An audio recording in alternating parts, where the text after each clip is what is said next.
시간이 되었으므로 다 같이 사도신경으로 신앙 고백하심으로 새벽 예배를 함께 영원 드리겠습니다.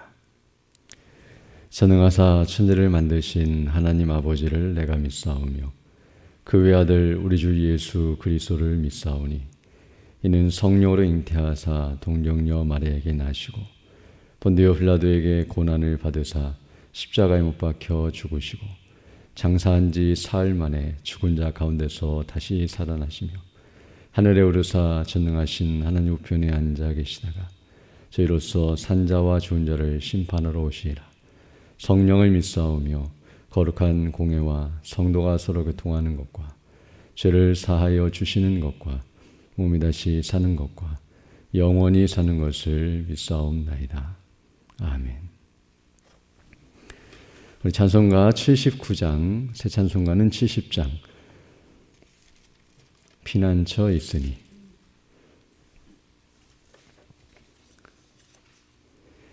(79장) (70장) 함께 찬양드리겠습니다.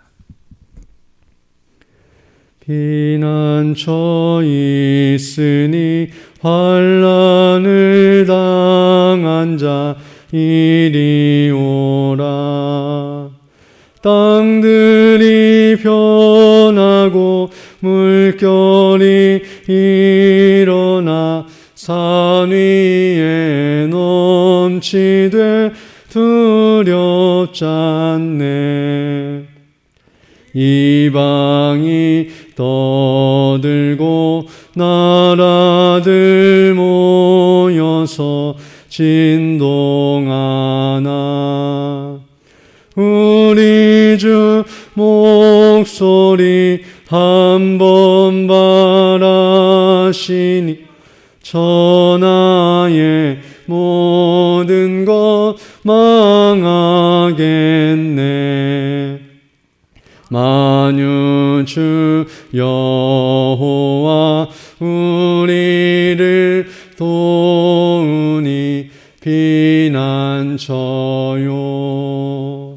세상의 난리를 그치게 하시니 세상에 장검이 쓸데없네. 높으신 여호와 우리를 구하니 할렐루야. 괴로움이 심하고 환난이 극하나 피난처 있으니 여호와요.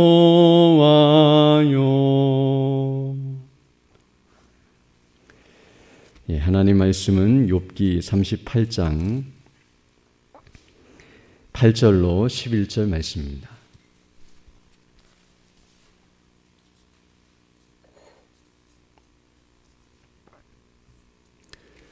욥기 38장 8절로 11절 말씀 제가 봉독해 드리겠습니다. 바닷물이 태에서 나온 같이 넘쳐 흐를 때에 문으로 그것을 막은 자가 누구냐? 그때 내가 구름으로 그 의복을 만들고 흑암으로 그 강보를 만들고 개한을 정하여 문과 빗장을 베풀고 이르기를 내가 여기까지 오고 넘어가지 못하리니 내 교만한 물결이 여기 그칠지니라 하였소노라. 아멘. 오늘 읽은 이 본말씀은 하나님께서 욥에게 나타나셔서 말씀하고 계시는 내용입니다. 이것은 일종의 하나님의 대답이라고 말씀드릴 수 있는데요. 욥의 질문에 대하여 이제 하나님께서 답변해 주시고 계시는 모습이라고 말할 수 있습니다.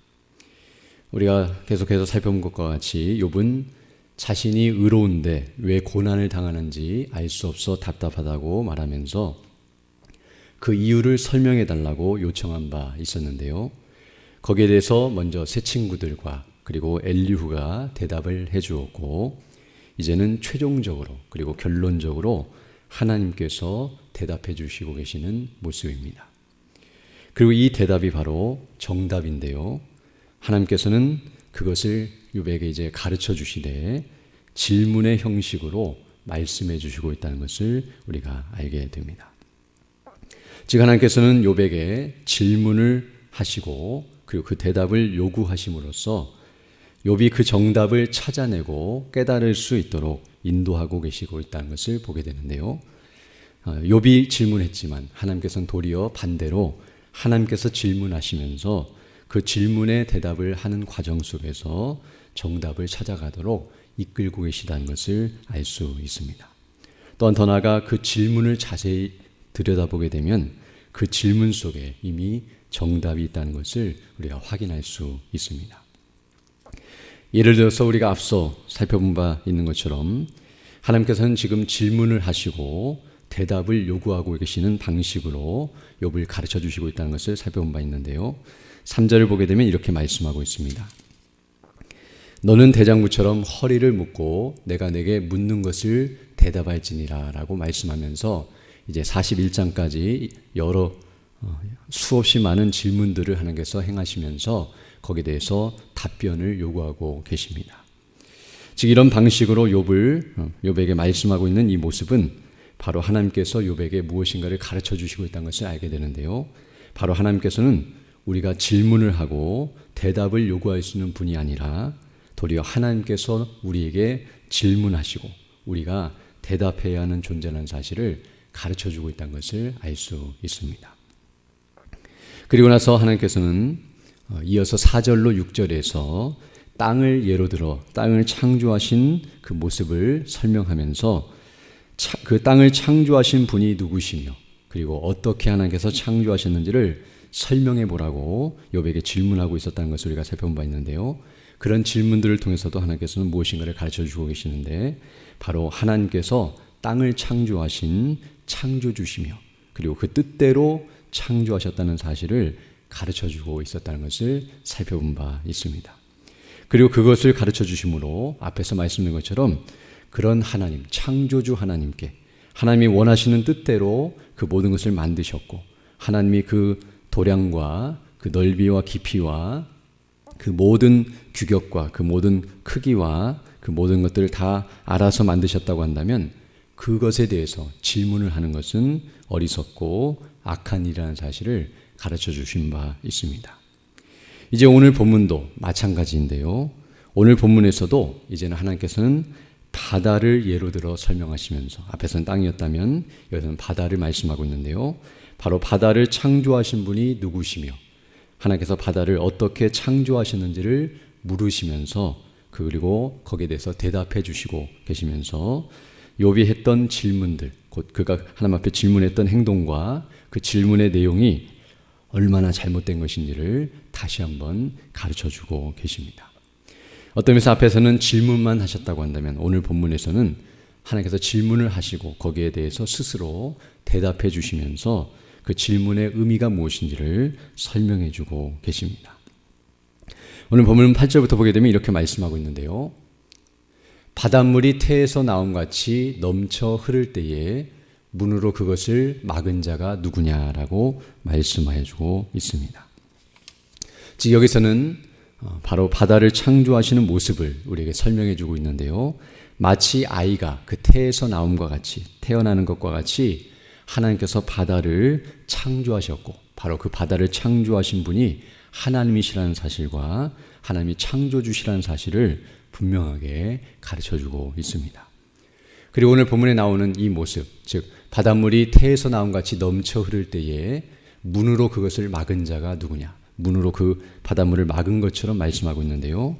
이 모습은 창세기 1장에 나오는 셋째 날에 하나님께서 바다를 창조하시는 모습을 설명해 주고 있습니다. 그래서 창세기 1장 9절로 10절을 보게 되면 이렇게 말씀하고 있는데요. 하나님이 가라사대 천하의 물이 한 곳으로 모이고 묻이 드러나 하심에 그대로 되니라. 하나님이 묻을 땅이라 칭하시고 모인 물을 바다라 칭하시니라. 하나님의 보시기에 좋았더라라고 말씀해 주고 있습니다.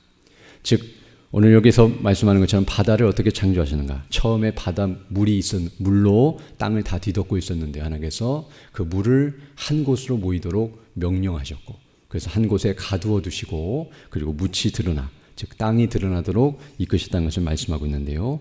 바다를 창조하신 모습 속에서 하나님께서는 그 땅을 덮고 있던 물을 한 곳으로 가두어 두심으로 오늘 본문이 말씀하는 것처럼 이제 본문으로 돌아와서 8절에서 말씀하는 것처럼 그 바닷물이 흐를 때 그것을 막은 자가 누구냐라고 말씀하심을 통해 바닷물을 막고 계셨다는 사실, 바닷물이 한 곳에 모이도록 하나님께서 인도하시고 또 그 모든 것들을 주장하고 있었다는 사실을 분명하게 말씀해 주고 계십니다.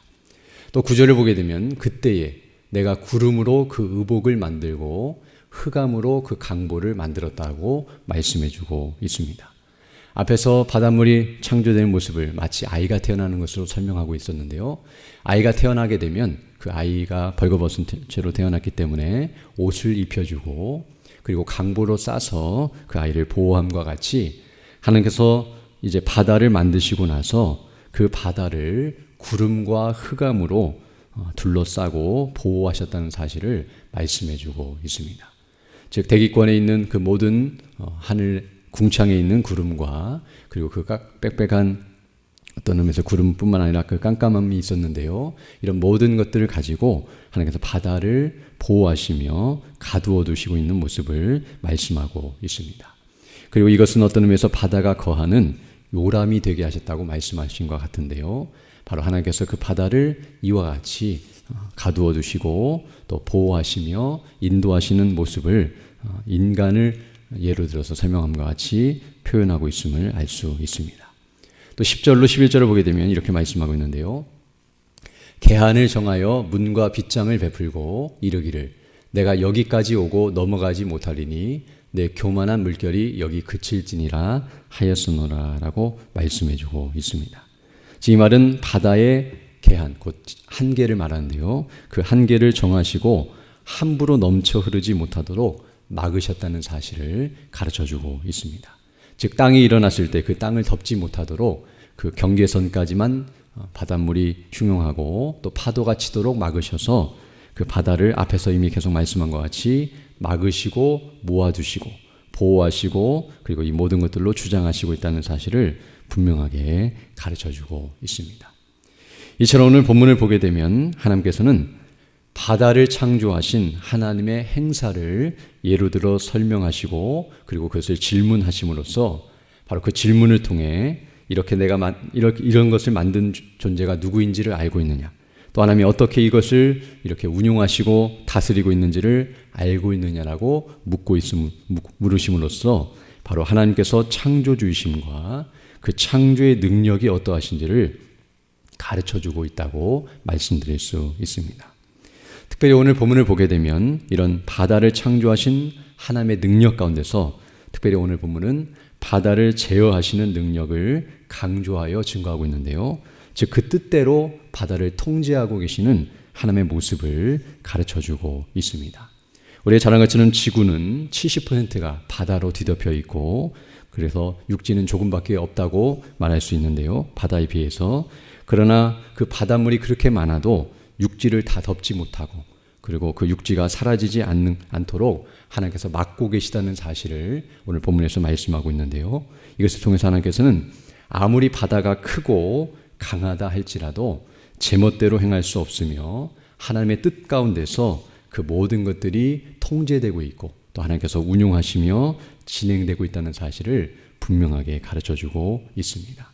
만약 바다가 스스로 생각하고 능력이 있어서 모든 걸 할 수 있다고 한다면 육지를 뒤덮고도 남았을 텐데요.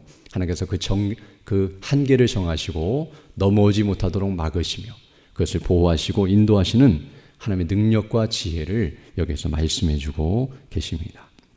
우리가 지금 노아 홍수 때와 같이 다 땅을 쓸어 엎으시고 다 땅을 물로 뒤덮으실 수도 있는 능력의 하나님께서 그 바닷물이 흉용하고 넘치도록 파도가 친다 할지라도 결코 육지를 삼키지 못하도록 막고 계시는 하나님의 행사를 이와 같이 설명해 주고 있습니다.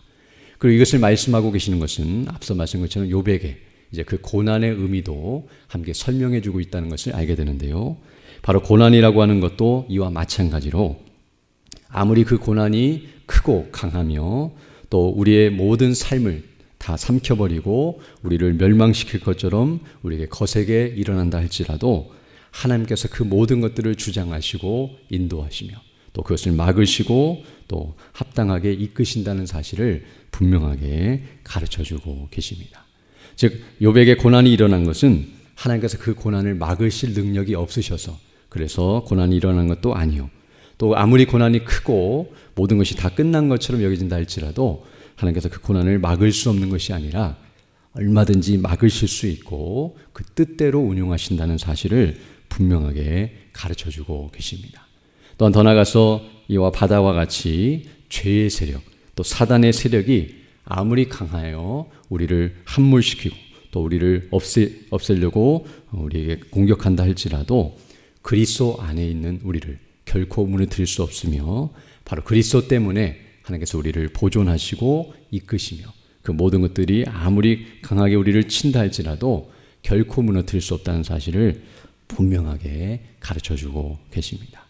그러므로 우리가 이 말씀을 다시 한번 상고하면서 지금 욥으로 하여금 고난을 두려워하는 것이 아니라 하나님을 두려워하며 그 하나님이 어떠하신 분이신지를 주목하면서 그 이유와 원인을 다 알 수 없다 할지라도 이 모든 것들을 하나님이 통제하시고 통치하시며 다스리신다는 것을 기억하고 그 하나님을 주목하고 또 우리 주 예수 그리스도를 통해서 베푸신 은혜와 영광을 주목하며 성령의 인도하심 가운데 나아가는 것이 합당한 자세라는 것을 가르쳐주고 계시는데요. 오늘도 우리가 이런 마음과 확신과 믿음 가운데서 오늘 주어진 모든 일들을 감당하며 하나님께 온전히 영광 돌리는 복된 삶을 살아가는 우리 모두 되게 하시기를 소원합니다. 함께 기도드리겠습니다. 거룩하시고 자비로우신 아버지 하나님 감사를 드립니다. 지난 밤에도 우리에게 은혜를 더해 주시고 또 이렇게 다시금 새날 새 아침을 시작하며 주께 경배하며 영광 돌릴 수 있도록 은혜 베풀어 주심을 감사드립니다. 우리에게 수많은 일들이 일어나고 또 여러 가지 우리의 마음을 괴롭히고 두렵게 하는 일들이 있다 할지라도 그 모든 것들을 알고 계시고 주장하시는 분이 하나님이시라는 사실을 기억하면서 우리의 창조주시오 구원자 되시는 성삼위 하나님을 늘 주목하며 그 그리스도 안에서 베푸신 놀라우신 은혜와 영광으로 충만하여서 참된 안식과 기쁨과 평강과 은혜를 누리는 우리 모두 될 수 있도록 인도하여 주시고 늘 그 주님 안에서 기뻐하고 감사하며 베푸신 은혜를 증거하면서 복음의 영광으로 충만하고 또 그 복음을 증거하는 사명을 바르게 잘 감당하는 우리 모두 될 수 있도록 은총을 더하여 주옵소서. 특별히 연약한 중에 있는 주 백성들 일일이 기억해 주시고 또 은혜를 더하여 주셔서 그 연약한 중에서도 믿음을 잃지 않도록 그 심령을 새롭게 하시고 위로하여 주시며 또 하나님의 도우심과 은혜를 구하고 있사오니 치료하여 주시고 회복해 주셔서 더 건강한 모습으로 주의 일에 힘쓰는 믿음의 사람들 다 될 수 있도록 은혜를 더하여 주옵소서. 또 수능을 앞두고 있는 우리 수험생들을 위하여 기도합니다. 주께서 그 마음에 은혜를 더해 주시고 또 위로해 주시고 힘을 주시며 또 지혜와 능력과 은혜를 주셔서 시험을 잘 치를 수 있도록 은혜를 더해 주시고 무엇보다도 하나님의 나라와 영광을 위하여 공부하게 하시고 또 이 모든 과정을 통해서 하나님의 선하신 뜻을 깨닫게 하시고 또 그의 삶을 주장하시고 인도하셔서 복음의 영광을 위해서 온전히 헌신하며 또 주의 뜻을 이루어가는 복된 삶이 될 수 있도록 은혜 위에 은혜를 더하여 주옵소서. 또 이 시간 기도할 때도 주의 성령께서 함께하사 믿음으로 주의 뜻을 간구하는 귀한 시간 되게 하시고 그 뜻을 따라 살아가는 복된 한 날이 될 수 있도록 은총을 더하여 주옵소서. 모든 것 주께 의지하고 우리 주 예수님 이름으로 기도드립니다. 아멘. 하늘에 계신 우리 아버지여 이름이 거룩히 여김을 받으시오며 나라의 임하오시며 뜻이 하늘에서 이룬 것 같이 땅에서도 이루어지이다. 오늘날 우리에게는 양식을 주옵시고 우리가 우리에게 죄 지은 자를 사하여 준 것 같이 우리 죄를 사하여 주옵시고 우리를 시험에 들게 하지 마옵시고 다만 악에서 구하옵소서. 대개 나라와 권세와 영광이 아버지께 영원히 싸움나이다. 아멘. 기도하시고 돌아가시기 바랍니다.